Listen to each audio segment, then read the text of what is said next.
नमस्कार साथी, स्वागत है आप सभी का कैरियर क्लासेस पर। साथियों, आज हम एसएससी जीएस को कवर करेंगे, जिसमें आज हम पॉलिटी के 25 क्वेश्चन को देखेंगे। तो आज का हमारा पहला क्वेश्चन है कि भारत के संविधान का निर्माता किसे माना जाता है। तो इसका सही आंसर होगा कि भारत के संविधान का निर्माता डॉक्टर BR अम्बेडकर, भीमराव अम्बेडकर को माना जाता है। जो ये डॉक्टर BR अम्बेडकर, भीमराव अम्बेडकर जो थे, ये प्रारूप समिति के अध्यक्ष भी थे। ये प्रारूप समिति के अध्यक्ष भी थे। प्रारूप समिति के अध्यक्ष भी थे और इनके साथ 6 अन्य सदस्य भी थे। प्रारूप समिति में 6 अन्य सदस्य भी थे। प्रारूप समिति में 6 अन्य सदस्य भी थे। 6 अन्य सदस्य कौन कौन थे? वो थे N गोपाल स्वामी अयंगर। जो 6 अन्य सदस्य थे वो N गोपाल स्वामी अयंगर थे। गोपाल स्वामी अयंगर।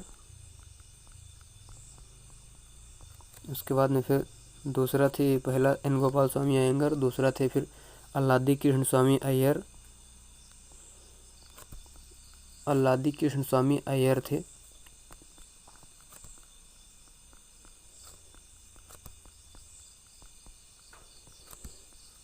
उसके बाद तीसरा थे KM मुंशी।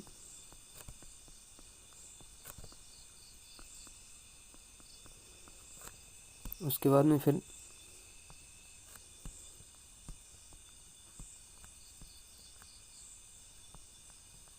चौथा थे मोहम्मद सादुल्ला।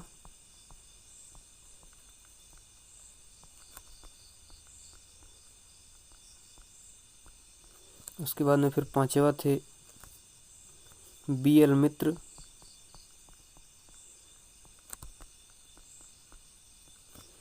और छठा थे DP खेतान।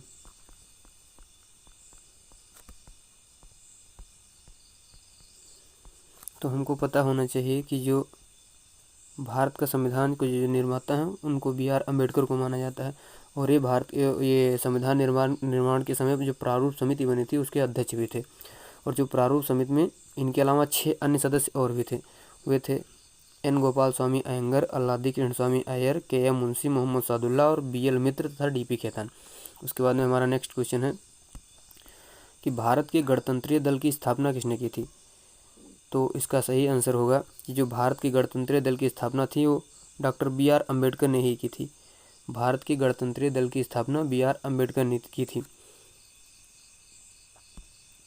उसके बाद हमारा नेक्स्ट क्वेश्चन है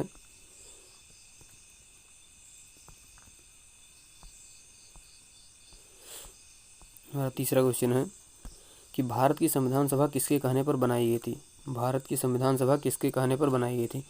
तो इसका सही आंसर होगा कि जो भारत की संविधान सभा थी वो कैबिनेट मिशन के कहने पर बनाई गई थी।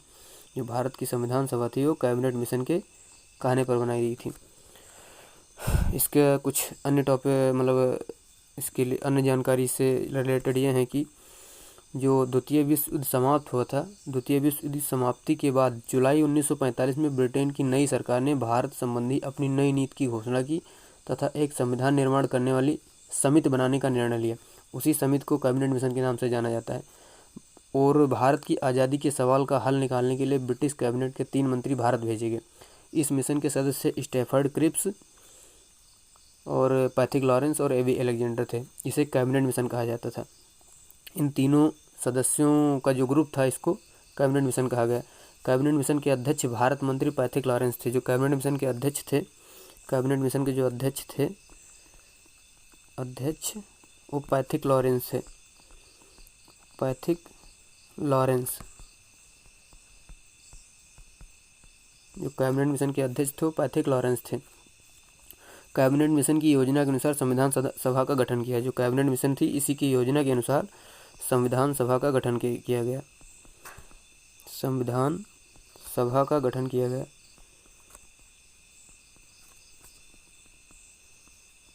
इसी के योजना के अनुसार संविधान सभा का गठन किया गया।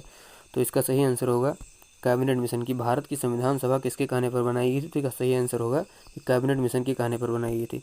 अगला क्वेश्चन है हमारा कि प्रथम केंद्रीय विधानसभा का गठन कब किया गया। प्रथम केंद्रीय विधानसभा का गठन कब किया गया, तो हमें पता होना चाहिए कि जो प्रथम केंद्रीय विधानसभा थी उसका गठन 1920 में किया गया। प्रथम केंद्रीय विधानसभा का गठन 1920 में किया गया। केंद्रीय विधानसभा भारत के लिए एक व्यवस्थापिका सभा थी जो पहले सम्राटीय विधान परिषद के नाम से भारत सरकार अधिनियम 1919 द्वारा गठित की गई थी। इसे मॉन्टेग्यू चेम्सफोर्ड द्वारा लागू किया गया था। यह 1920 में गठित हुआ था। तो हमें पता होना चाहिए कि जो केंद्रीय विधानसभा भारत के लिए व्यवस्थापिका सभा थी जो पहले सम्राटीय विधान परिषद के नाम से भारत सरकार अधिनियम 1919 द्वारा गठित की गई थी। इसे मॉन्टेग्यू चेम्सफोर्ड द्वारा लागू किया गया था। यह 1920 में गठित हुआ। उसी के द्वारा केंद्रीय विधानसभा का गठन 1920 में किया गया था। हमारा अगला क्वेश्चन है,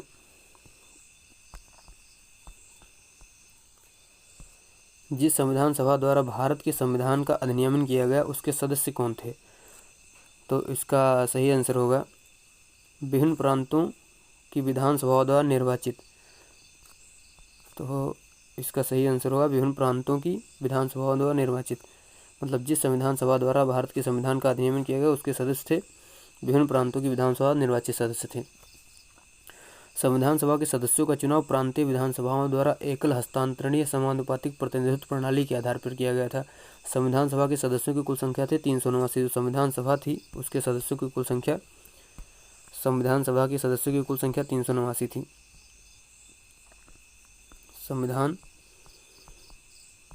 संविधान सभा के सदस्यों की कुल संख्या जो संविधान सभा थी उसके सदस्यों की कुल संख्या 379 थी। संविधान सभा के सदस्यों की संख्या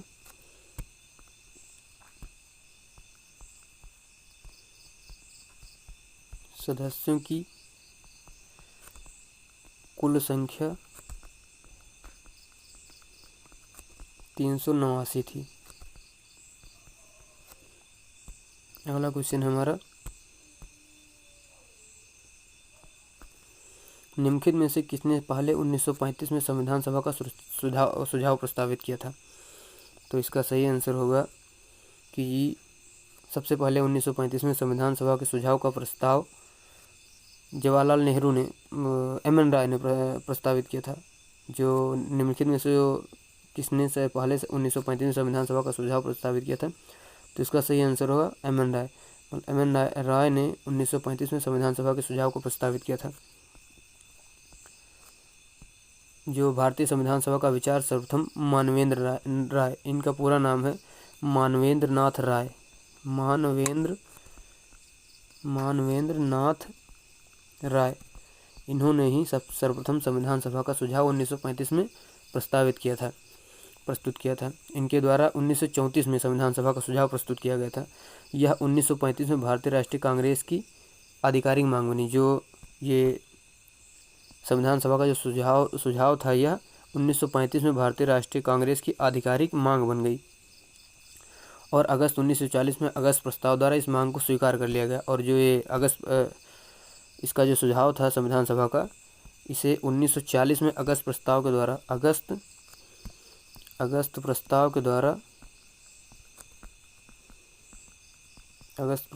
द्वारा इसे स्वीकार कर लिया गया। अगस्त प्रस्ताव के द्वारा 1940 में।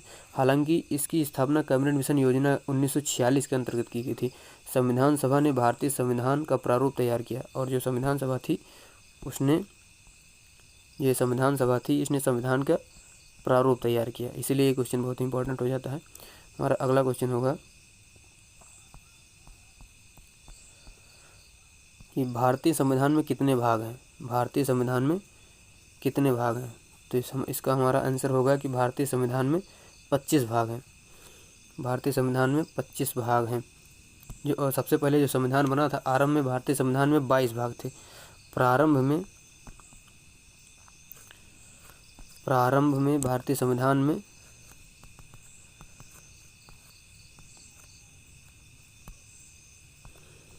जो सबसे पहले भारतीय संविधान बना था उस समय भारतीय संविधान में 22 भाग थे। प्रारंभ में भारतीय संविधान में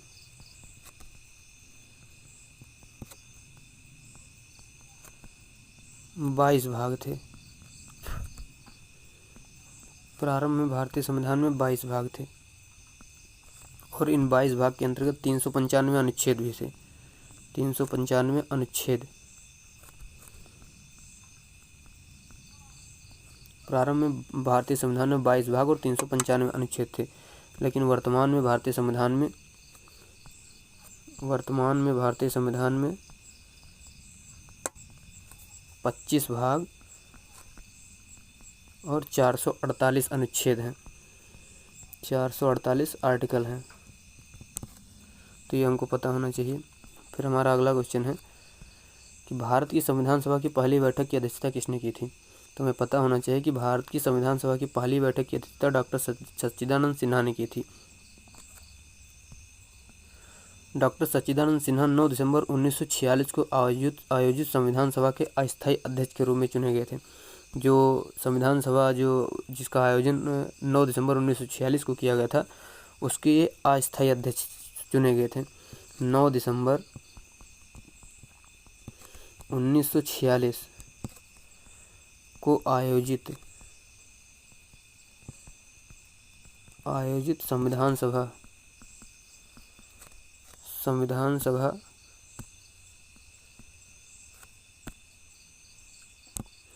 9 दिसंबर 1946 को आयोजित संविधान सभा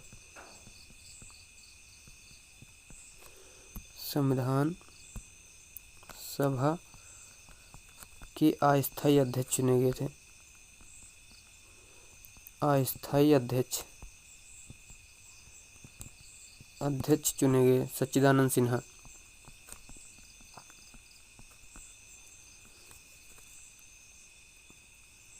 उसके बाद में फिर 11 दिसंबर 1946 को संविधान सभा में डॉक्टर राजेंद्र प्रसाद को अध्यक्ष और एच.सी. मुखर्जी को उपाध्यक्ष के रूप में चुना गया। उसके बाद में फिर हमारा अगला क्वेश्चन है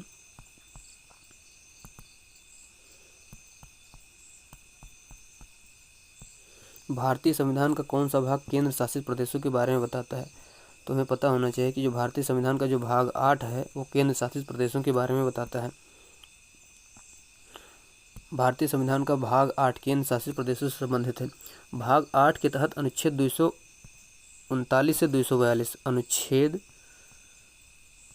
239 से 242 तक केंद्र शासित प्रदेशों के प्रशासन से लेकर उच्च न्यायालयों के अंतर्गत आने वाले कई प्रावधानों का उल्लेख किया गया है। इसमें दिल्ली के संबंध में भी विशेष प्रावधान सम्मिलित हैं। उसके बाद में फिर हमारा अगला क्वेश्चन होगा भारतीय संविधान के किस भाग में नगर पालिकाओं के बारे में बताया गया है। तो हमें पता होना चाहिए कि जो भारतीय संविधान का जो भाग 9 ये है उसमें नगर पालिकाओं के बारे में बताया गया है। भारतीय संविधान के भाग 9 में अनुच्छेद 243 पी से अनुच्छेद 243 पी से 243 जेड जी तक नगर पालिकाओं के बारे में बताया गया है। भाग 9 ये जो है वो 74 जो भाग 9 ये है भाग 9 ये 74वें संविधान संशोधन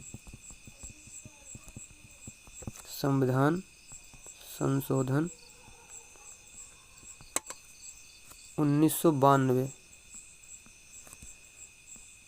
के द्वारा जोड़ा गया था।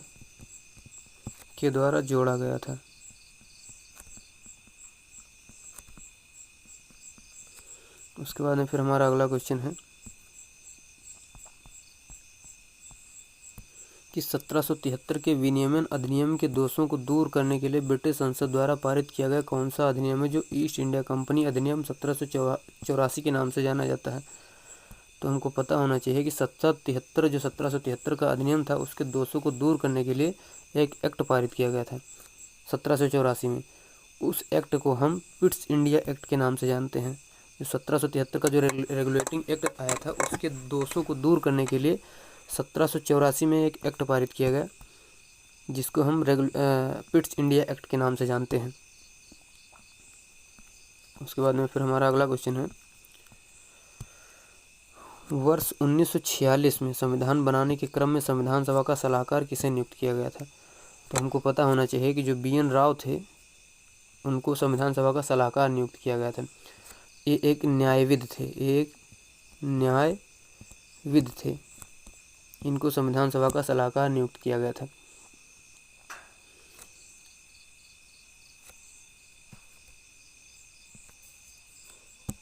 हमारा अगला क्वेश्चन है, भारतीय संविधान के किस भाग में केंद्र शासित प्रदेशों का प्रावधान है? ये एक बार हम क्वेश्चन पीछे कर चुके हैं। ये हमको पता है होना चाहिए कि जो भारतीय संविधान का जो भाग 8 है उसमें केंद्र शासित प्रदेशों का प्रावधान किया गया है। उसके बाद में हमारा अगला क्वेश्चन है 14 नंबर क्वेश्चन, हैदराबाद रियासत को भारतीय संघ में कब मिलाया गया? तो जो हैदराबाद रियासत थी उसको भारतीय संघ में 1948 में मिलाया गया। जो हैदराबाद रियासत थी उसको भारतीय संघ में 1948 में मिलाया गया था सैनिक कार्रवाई के द्वारा। हैदराबाद की रियासत को 17 सितंबर 1948 को 17 सितंबर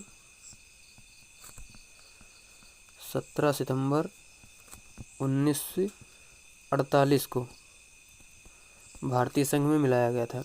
भारतीय संघ के तहत इसको भारतीय संघ में मिला लिया गया, जो 3 दिन की सैनिक कार्रवाई के बाद में सफल हुआ था। यह एक सैन्य अभियान था जिसमें भारतीय सशस्त्र बलों ने निजाम शासित रियासत पर आक्रमण किया था। इसके बाद निजाम ने भारत में शामिल होने के लिए अंगीकार पत्र लिख दिए थे। तो यह जो हैदराबाद जो रियासत थी यह 17 सितंबर 1948 को सैनिक कार्रवाई के द्वारा भारतीय संघ में मिला ली गई थी। हमारा अगला क्वेश्चन है, भारतीय संविधान का 15वां भाग 15 निम्नलिखित में से किससे संबंधित है? तो हमको पता होना चाहिए कि जो भारतीय संविधान का जो 15वां भाग है वो निर्वाचन से संबंधित है। हमें पता होना चाहिए कि जो भारतीय संविधान का जो 15वां भाग है वो चुनाव से संबंधित है। इसमें अनुच्छेद 324 से 329 तक, आर्टिकल 324 से 329 तक का वो निर्वाचन से संबंधित है। निर्वाचन से रिलेटेड है। जो भारतीय संविधान का अनुच्छेद 324 है वो 324 से लेकर के 329 तक का जो ये भाग 15 में है ये निर्वाचन से चुनाव से संबंधित है। उसके बाद में फिर हमारा अगला क्वेश्चन है, किसी देश के राजतंत्र को उसकी किस चीज़ के द्वारा किसके अनुसार डिजाइन किया जाता है? और राजतंत्र में कोई भी बदलाव तभी संभव है जब कोई संशोधन किया जाए। तो हमें पता होना चाहिए किसी देश के राजतंत्र को उसके संविधान के अनुसार डिजाइन किया जाता है, मतलब उसके संविधान के अनुसार डिजाइन किया जाता है। और राजतंत्र में कोई भी बदलाव तभी संभव होगा जब उसके संविधान में संशोधन किया जाएगा। अगला क्वेश्चन है, लॉटरी रेगुलेशन एक्ट किस वर्ष पारित किया गया था? लॉटरी रेगुलेशन एक्ट किस वर्ष पारित किया गया था? तो इसका सही आंसर होगा कि जो लॉटरी रेगुलेशन एक्ट था वो 1998 में पारित किया गया था। लॉटरी नियमन अधिनियम भारत की संसद द्वारा 7 जुलाई 1988 को अधिनियमित किया गया था और 2 अक्टूबर 1988 को लागू किया गया था।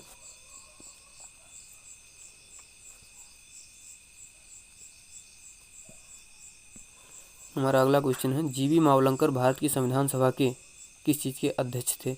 तो हमको पता होना चाहिए कि जो जीवी मावलंकर थे वो भारतीय संविधान सभा की कार्यसूची समिति के अध्यक्ष थे। जीवी मावलंकर भारतीय संविधान सभा के कार्य संबंधी समिति जो थी उसके अध्यक्ष थे। बाद में उन्होंने केंद्रीय विधानसभा के अध्यक्ष के रूप में 1946 से 1947 तक भारत की संविधान सभा के अध्यक्ष और बाद में लोकसभा के पहले अध्यक्ष के रूप में भी कार्य किए। जो जीवी मावलंकर थे ये लोकसभा के पहले अध्यक्ष के रूप में भी इन्होंने कार्य किया था। हमारा अगला क्वेश्चन है, निम्नलिखित में से कौन 1946 में मद्रास निर्वाचन क्षेत्र से संविधान सभा के सदस्य बने थे? तो हमको पता होना चाहिए कि 1946 में मद्रास निर्वाचन क्षेत्र से अम्मू स्वामीनाथन संविधान सभा के सदस्य बने थे। ये एक भारतीय सामाजिक कार्यकर्ता थे और तमिलनाडु के राजनीतिक कार्यकर्ता। जो अम्मू स्वामीनाथन तमिलनाडु के एक राजनीतिक कार्यकर्ता थे जो 1946 में मद्रास निर्वाचन क्षेत्र से संविधान सभा के सदस्य बनाए गए थे। बाद में वह 1952 में मद्रास राज्यसभा की सदस्य भी चुनी गई। यह एक महिला थी, अम्मू स्वामीनाथन एक महिला थी जो मद्रास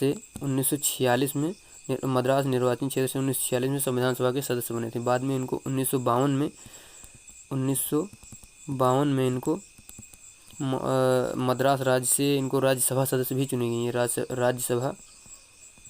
राज्यसभा सदस्य भी चुनी गई है। फिर हमारा अगला क्वेश्चन है कि भारत में एकल नागरिकता की अवधारणा कहाँ से ली गई है। तो हमको पता होना चाहिए कि जो भारत में एकल नागरिकता की जो अवधारणा थी वो जो भारत में एकल नागरिकता की जो अवधारणा थी वो इंग्लैंड से ली गई थी। हमको पता होना चाहिए कि भारतीय संविधान में इंग्लैंड से संस्थात्मक शासन प्रणाली, एकल नागरिकता और विधि निर्माण प्रक्रिया लिया गई। इंग्लैंड से हमने संसदात्मक शासन प्रणाली,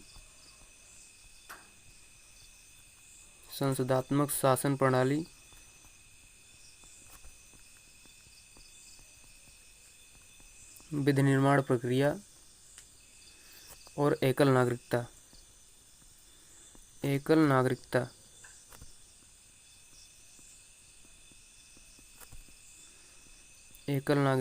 इंग्लैंड के संविधान से लिया गया है। हमारा अगला क्वेश्चन है, हमारे संविधान की प्रस्तावना में कोई उल्लेख नहीं है। तो हमको पता होना चाहिए जो हमारे संविधान थे उसमें वयस्क मताधिकार का कोई उल्लेख नहीं है। हमारे संविधान की प्रस्तावना में वयस्क मताधिकार का कोई उल्लेख नहीं है। भारतीय संविधान की प्रस्तावना में निम्नलिखित उद्देश्य जैसे सामाजिक, आर्थिक और राजनीतिक न्याय, प्रतिष्ठा और अवसर की समता, इन चारों चीज़ों का जो हमारे संविधान में उसमें इसका उल्लेख किया गया है। मतलब सामाजिक, आर्थिक 3 प्रकार के न्याय और प्रतिष्ठा और अवसर की समता मतलब 2 प्रकार की समता का उल्लेख हमारे भारतीय संविधान की प्रस्तावना में किया गया है। फिर हमारा अगला क्वेश्चन है, भारतीय संविधान कैसा है। मतलब ये भारतीय संविधान का नेचर पूछ रहा है कि भारतीय संविधान कैसा है। तो हमको पता होना चाहिए जो भारतीय संविधान है वो अर्धसंघीय संघीयवत है। मतलब भारतीय संविधान का जो ढांचा है वो एक प्रकार का संघात्मक ढांचा है। मतलब ये अर्धसंघीय संघीयवत है। भारतीय संविधान न तो पूर्ण संघात्मक और न ही एकात्मक, अपितु यह दोनों का सम्मिश्रण है। भारतीय संविधान एक अर्धसंघीय संविधान है। फिर हमारा अगला क्वेश्चन है, निम्न में किसको धर्मनिरपेक्ष राज्य कहा जाएगा। तो हमको पता होना चाहिए कि धर्मों के बीच भेदभाव न करने वाला जो राज्य उसको धर्मनिरपेक्ष राज्य कहा जाएगा। नेक्स्ट क्वेश्चन है, एक तंत्र का अर्थ है। तो हमको पता होना चाहिए कि मात्र एक व्यक्ति द्वारा निरंकुश शासन ही एक तंत्र का अर्थ है। हमारा आज का लास्ट क्वेश्चन है कि उस देश का नाम बताएं जिसमें संशोधन के लिए प्रक्रियाओं की संवैधानिक सुविधाओं को भारत से उधार लिया गया है। तो ये पूछ रहा है कि जो संविधान संशोधन की जो प्रक्रिया है वो कहाँ से ली गई है। तो हमको पता होना चाहिए कि जो भारतीय संविधान में संविधान संशोधन की जो प्रक्रिया है वो दक्षिण अफ्रीका से ली गई है। जो भारतीय संविधान की जो संशोधन की प्रक्रिया है वो दक्षिण अफ्रीका से ली है। जो भारतीय संविधान में संविधान संशोधन की जो प्रक्रिया है वो अनुच्छेद 368 में उल्लिखित है।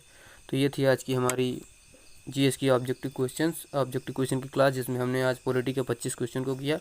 उसके बाद में हम अभी भारतीय संविधान के जो संवैधानिक विकास है उससे रिलेटेड 25 या 30 क्वेश्चन और करेंगे, जो अगली वीडियो में हम कवर करेंगे। तो मिलते हैं नेक्स्ट वीडियो में, तब तक के लिए धन्यवाद।